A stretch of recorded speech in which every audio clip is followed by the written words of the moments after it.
Hi everyone, Kevin Smiley coming to you from Abilene, Kansas. And for this Module 4 assignment, I thought I would choose something that every single one of us will have to deal with if we become an administrator, no matter where we teach and where we live, and that is dress code and student appearance. So student rights versus a school's responsibility when it comes to the dress code and the dress of our students.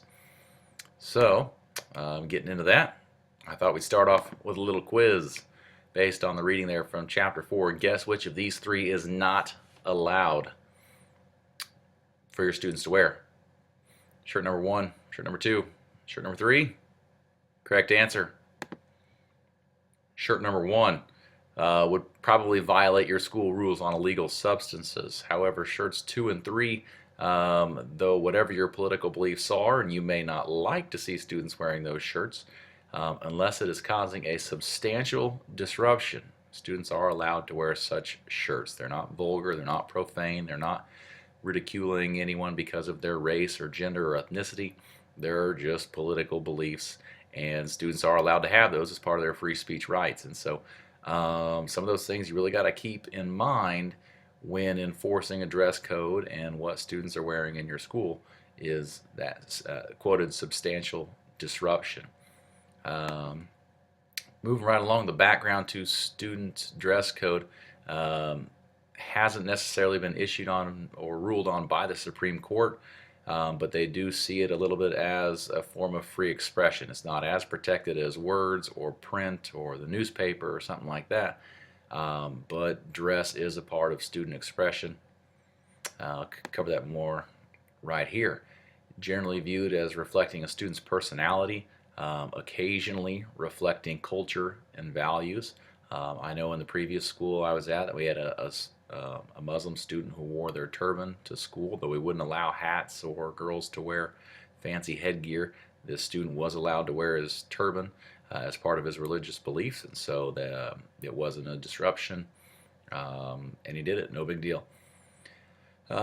Because of this, schools may only restrict student dress when there is evidence of material or substantial disruption to the education process. And I think that is a word to keep in mind, is substantial disruption, nothing small.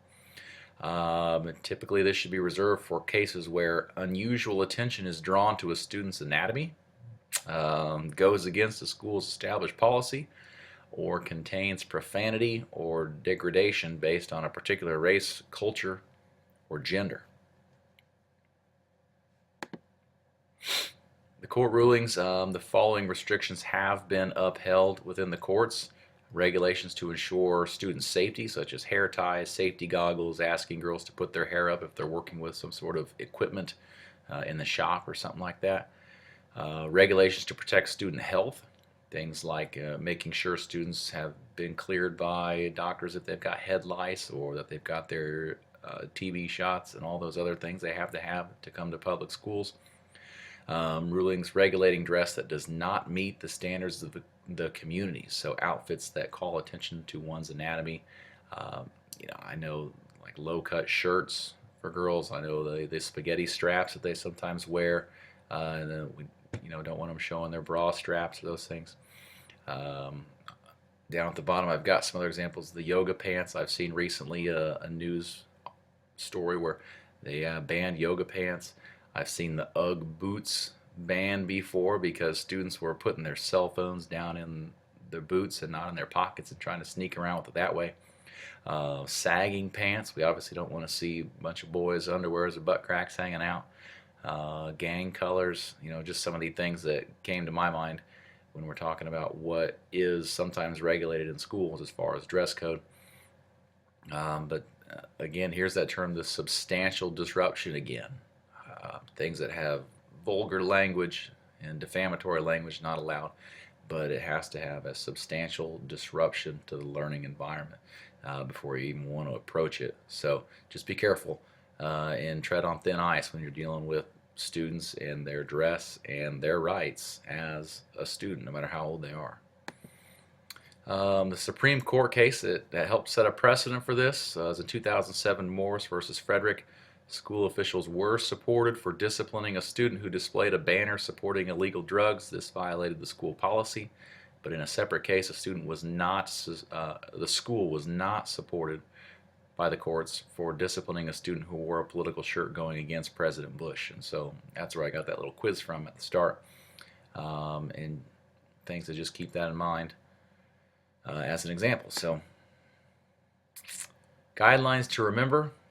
Dress code should be designed by the school board with community input. I think if you do that, if you get the community input in the school board, you're definitely meeting standard one, getting that shared vision of learning by the community.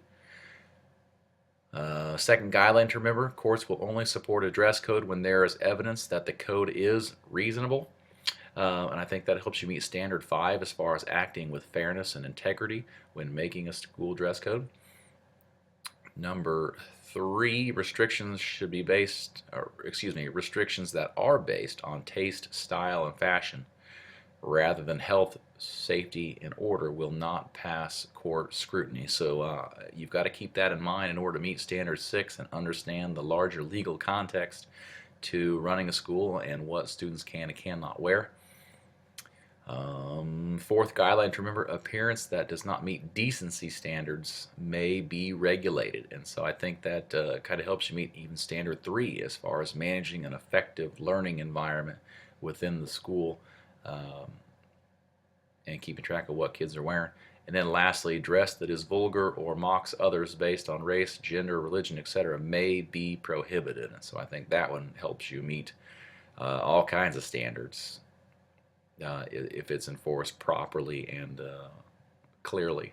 So some guidelines to keep in mind as you move forward with your administrative classes and your thoughts on dress code. I wanted to choose this topic because I know it's something that we will all have to deal with throughout our careers, probably from day one.